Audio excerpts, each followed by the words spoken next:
How did we get to 100,000 downloads, and why does it matter to you? On this episode of Driven Too Far, we're pulling back the curtain to show you how we did it, and we're joined by Tracy Winkler of Elevate to Grow and Matt Tompkins of Two Brothers Creative. Hello, I'm Andrew Winkler with Chief Carriers, and this is Driven Too Far, the truth about trucking, a podcast that helps over-the-road truck drivers balance career and family. Andrew, you just hit 100,000 downloads of the podcast, and it's been just a little over a year. It's been quite the journey. How does it feel to have that sink in right now? It was certainly a number I never had in my mind. I didn't think I'd ever hit it. It feels fantastic that there are actually people out there listening, continuing to download our content, and hopefully we've given them some good content about trucking and where they can take their career and on their journey. I'll also note too, that's the audio podcast. The YouTube channel climbed to, I think it's over 500,000 views just on the podcast content alone. So those are pretty incredible stats. And I think it might be nice just to pull back the curtain as you do with your podcast and take people through this journey, like where we started from the inception. Because Tracy, you were there in the very, very beginning. I was. In Andrew's ear. How did you convince him to do it? You know, it started early in 2021, recognizing that there was some things missing, and they had this great story to tell at Chief Carriers. And so I kept just dropping things in his ears, showing him some things, and the opportunity actually came up to actually start working with them more in November of 2021. So we started working together for a year and putting together a whole strategy on all of their marketing. And we kept dropping in the idea of a podcast. Now that was a little challenging, and it took another year until it launched. But I will let Andrew tell that story of, what it was like and hearing it from the other side of, let's do a podcast. How about a podcast? You have a great story to tell. You have a great story to tell.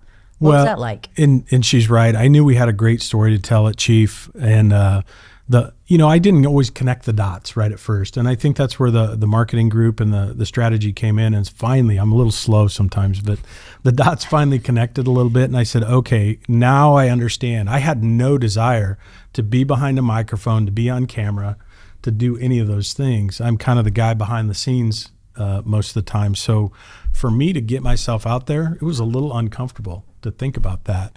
But once I saw the connection of everything and what it was really for, I'm super passionate about drivers, and always have been in this industry for almost 30 years. And there's just so many things out there that the drivers need to know that they don't have a good resource for. And I think that was kind of where it went for me. It was like, hey, I can be that resource because I started as a driver in my career. And I think once drivers learned about that, then they started the connections like, hey, maybe this guy actually does know what he's doing. He's not just another trucking executive behind a desk that's never held the steering wheel. So the power of podcasting and what makes it unlike any other medium is how intimate it is. And I think my takeaway from this is the commitment to the process overall. Because with that commitment to the process, you have to do some scary things, some uncomfortable things, aside from just being in front of the mic and the camera. Like when you're developing this thing and what it is and the strategy and intention behind it, you're focusing in on one person. And I think you did that, better than most podcasters that I've come across. Is you committed to, okay, we're going to narrow this down to a single person. And podcasting, it's not a communal thing. We don't all listen to podcasts in a room with the speakers going. It's the most intimate form, a medium that there is. We're literally inside someone's head. If they're listening to like earbuds, you're in their head talking to them.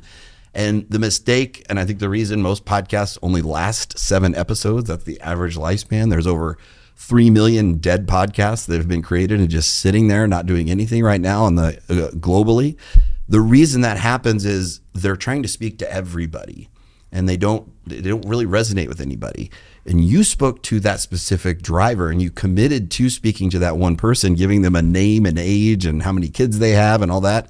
That I think is the secret here from my perspective, coming from the podcasting, coaching, marketing background, is you committed to, I'm going to speak to one person. And how scary was that? How uncomfortable was that to get that niche down, as they say?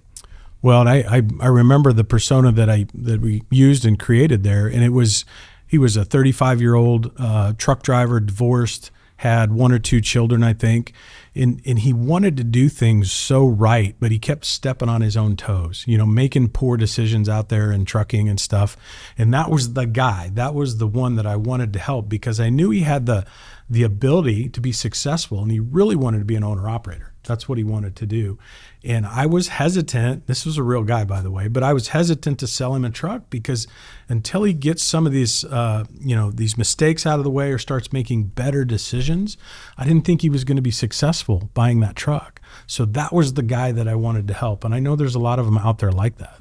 And it's scary, Tracy, you know this too, like with people, they think, I'm just going to speak to one person. Like you said this, like, who's going to listen to this? Yeah. And it's a painfully specific place to get. It's uncomfortable because you are speaking to one person and you think only that person's going to listen. And it's counterintuitive. But what happens is when you resonate deeply with one person, you create a super fan. They think, this show is made just for me. It's like Andrew's talking to me. He tapped into my brain. Like, how is he doing this? And that's where you connect with not just one person, but thousands of people. And that's where you really grow the largest audience, is by speaking to one person first. Well, and that brings this up, during the process, and when you went through that took you several months to be methodical and really put thought into it. And Matt did a lot of coaching with you, and that's something they do. Was that helpful, or would you have just started just talking and no thought to it? If you think that. Yeah, I don't think it would have been successful if we not gone through the process and done that. And I don't know if a couple months, in that prep, if that's normal, or if it's longer than normal. No, it's part of that's me kicking and screaming, dragging my feet, not wanting to do it. But we got through it, and I'm glad we did take the time that we did. And I think this speaks to anybody setting any goal, whether it's marketing or it's content or even driving a truck. It's like, you have to commit to a process, and you can't skip the steps, right? You have to put the work in if you want to get the real results in the long term. Like you've mentioned, there's no quick win, there's no easy win, and you stuck to the process. And it took twice as long as it normally does, but the results speak for themselves. One of our fastest growing podcasts as far as downloads and views. So if you look at it that way, it's like, okay, well, man, the more time and commitment I give something, the bigger results I'm going to get. I just have to commit to it. And it's a long-term strategy with the biggest payoff, I think. And I was just thinking, we drew a roadmap. We kind of colored it out. And, that was something that is helpful in a career path for anyone. Just as same thing with drivers and anybody inside the organization, having a roadmap. We gave you a roadmap and a process to follow. And, with drivers, is there something is there a roadmap, or is there a process for them once they start out? Because a lot of them probably just want to get to that, as you were saying in your persona, the owner operator. He wanted to be that, but he wasn't ready.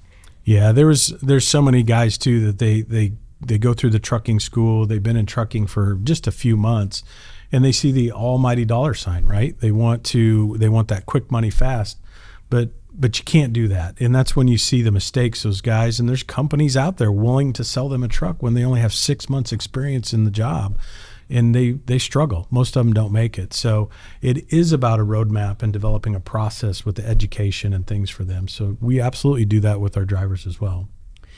When you look at this, at the end result here, it's kind of easy and clear to see the success of it. Just like it's easy to see the success with Chief Carriers, winner best in fleet, and you have these awards, these accolades.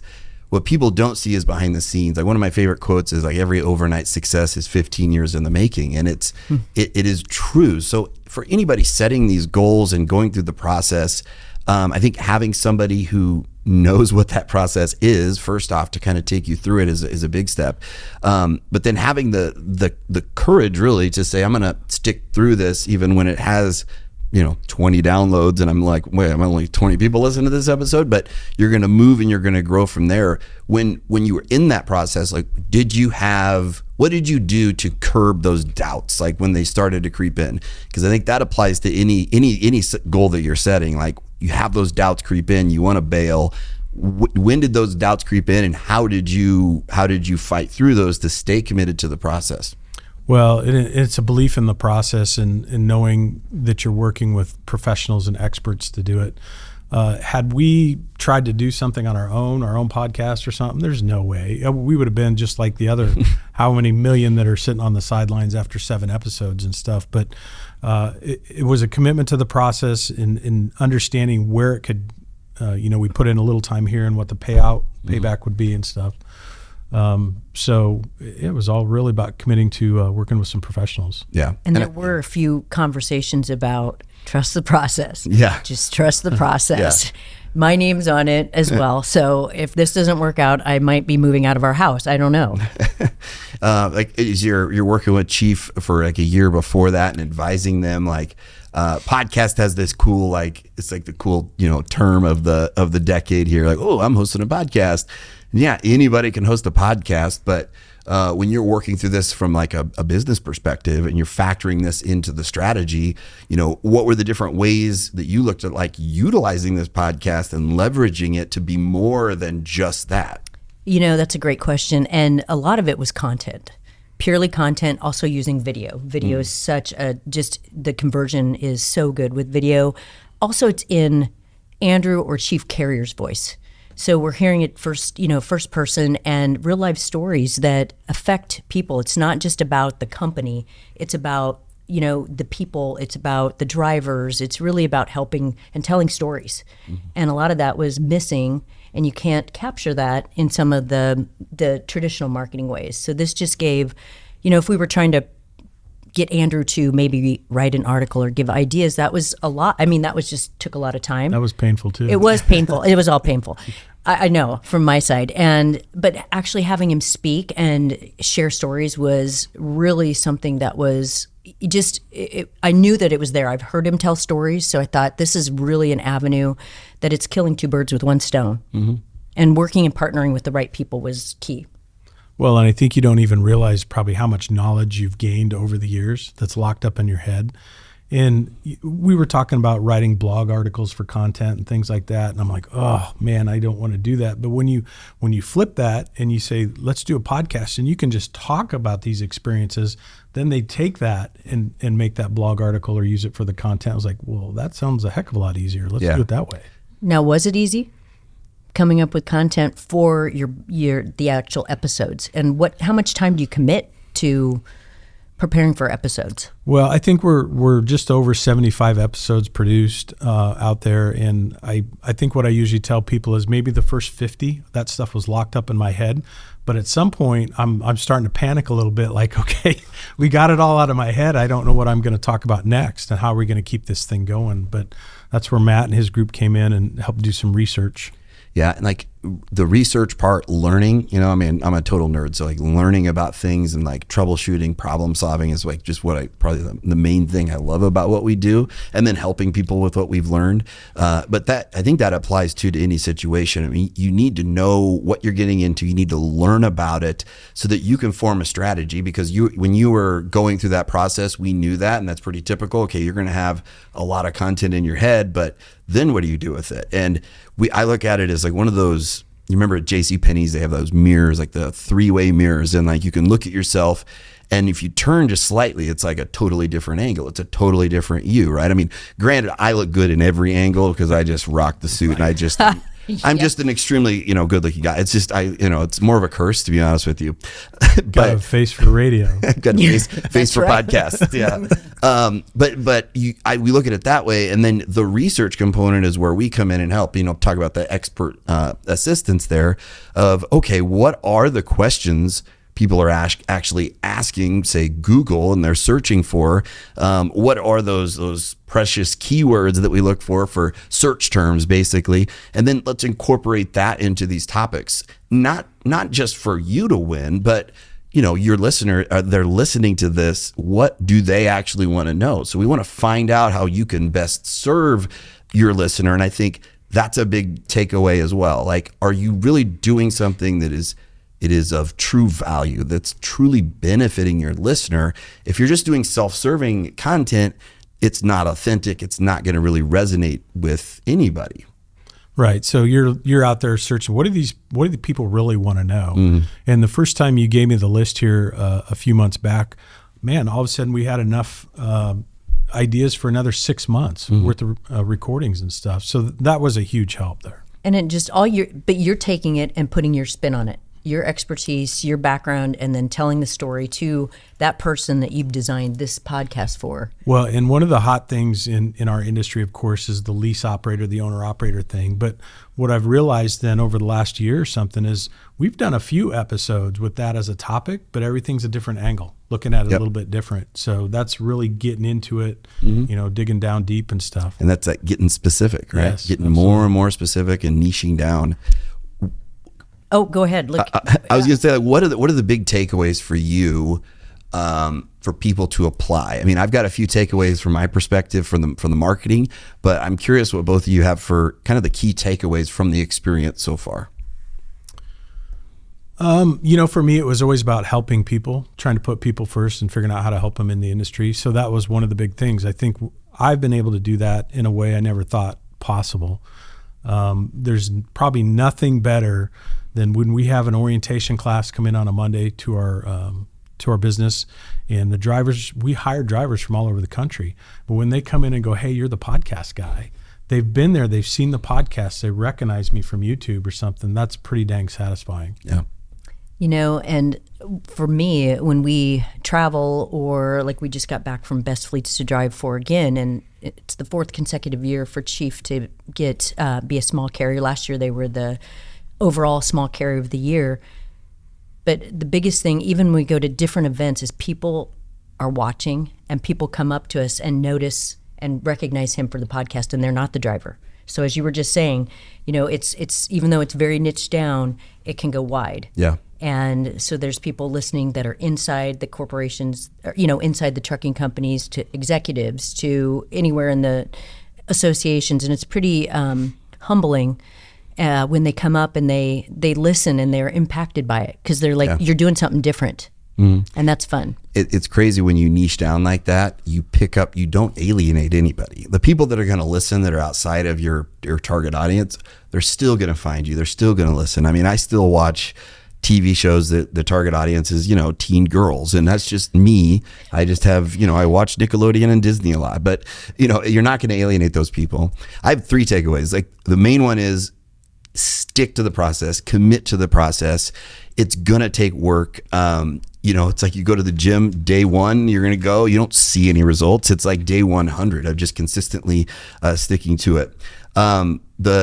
The second one is to make the most out of anything. Like, when in this case, it's content, it's marketing, it's resources, and that all to help people and serve people. But it's not just an audio podcast; it's videos, it's shorts for Reels and YouTube. It's a blog article, it's a transcript, it's all of these different elements you can really get out of one thing. So we're in the day and age of, like, you got to make the most out of every minute that you have. And that really, I think, is key. And then the last thing, I think, is truly focusing on what problem you're solving for someone. Like, who are you serving? Like, are you really helping somebody with this, or are you just helping yourself? And I think that's part of, like, the genuine intent that you have to have. Like, we have a motto here we call the Midwest mindset, where it's, help others without expecting anything in return. And that, ironically, produces the greatest return of all, And so, are you really helping someone, or are you just helping yourself? And I think with your podcast, you committed to that approach, where I'm doing this to help somebody, and I'll stick through the pains and the fears and the uncomfortable feelings, because that's the end result. I'm truly helping a truck driver who's got questions, who's got needs, who's going to need to overcome obstacles to get where he wants to go for him and his family. And that's what the podcast, I think, is really about. Well, and I thought the magic for us too was, when we were early on talking about doing a podcast, and probably why I was so resistant, is we're a small company. We don't have that many. We have 100 employees total. And I'm thinking, who's going to listen to that? Not very many of them. And how long are they going to listen to it? Not for very long. And that'll be that. But when we decided to make it about any professional truck driver and not just about chief carriers, that's really where I think the magic happened for us, because you got this audience of 4 million drivers out there across the country technically that you could be reaching and helping. So that's what it was all about. And did it come back and help Chief in a different way? Yeah, sure it did. But that was never the intent. And that's that kind of mindset I'm talking about, where you're helping all these people. You're helping drivers for competitors that, are your direct competitors. Absolutely. But that ends up coming around because you had that true intent. You were truly just trying to help them. Well, he's had different guests on, and he's had competitors on here as well. And because it is truly about giving back. And one thing I wanted to ask, and Matt, you have some statistics on this, and he enjoyed really interviewing people in the beginning. Lately, he's been doing more just speaking to his audience. Number one, Andrew, what do you prefer, having an interview or your own content? It's probably easier to interview somebody, have somebody in there, because you're just asking them a question and guiding the conversation. They do most of the talking, so it probably takes less prep on my side of things. But Matt told me early on that the solo ones are really the ones that probably perform better. Yeah, and the reason is, again, you're speaking to one person. And so interview format, it's the most popular oversaturated format because it is easier. It's like, okay, thank God, I don't have to do this myself. I can have somebody else who can talk, and I don't have to just carry the whole load. It's a little terrifying to just do an episode where you're just talking, in a room by yourself. I mean, I remember doing that in morning radio where I'm sometimes I thought I was in an insane asylum. I'm literally in a room here, and it's a padded room too. There's foam on the walls, and I'm just talking to myself in the morning. Granted, people were listening, but the experience was it's kind of surreal, so it does take, I don't even know what you would call it, like a little bit of, you have to kind of have just this willful, naive approach to okay, this is weird, I'm just talking, but you imagine that target person that you're speaking to, that individual, and that's why it's more effective. It's actually about 35% higher engagement rate, or in podcasting we call it the consumption rate, like how much of each episode do they listen to. And the reason is that you're speaking to the listener. In interview format, the listener becomes a fly on the wall, so that's why it's more engaging, is just, it's such an intimate format. You're speaking directly to them. And like television, you have interview formats, it's different, because even if I'm watching a show where the host is speaking directly to me, there's that television, it's like a separation, there's that fourth wall. Podcasting, you don't have that fourth wall. You're in my earphones, you're in my head, you're just talking to me. And so that's why it works more effectively, but it's also a lot scarier, and people don't want to do it. Tell me this, you've had 100,000 downloads, over 75 podcasts. What's your thoughts for the next 75? And what do you see different from, now going forward from where you were last year? I think one of the things I've learned here probably more recently is the importance of telling a story during that podcast and stuff. So even if we cover some of the same topics we've covered in the past, being able to kind of intertwine a story into that, make it a little more personal. And I think that's where a driver can really relate. They've probably been through some of those things themselves. So that's kind of what I see going forward, is just getting better and better at the whole process. Yeah. And there are things that you can repurpose with a podcast, and you can draw back to an episode and update the episode because if things have changed. Some things might not have changed. Some things may still be relevant, but maybe that person wasn't listening at the time. So you can, always draw on different the stories. The stories are most important, I think, and I think that's where your magic has happened. The dots connected. Yeah, a little slow, but they connected. I think stories is really what life is about.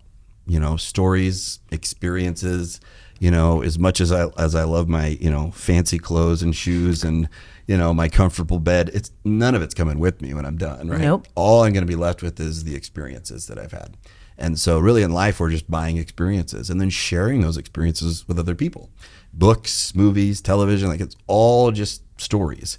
And so when it comes to marketing, and marketing is life to me, because even in your day-to-day life, you're marketing yourself. You're trying to make friends, you're trying to impress your future mother-in-law, whatever it might be, you are putting out a version of yourself that you hope is appealing. That's marketing. It's who are you and how are you connecting with other people?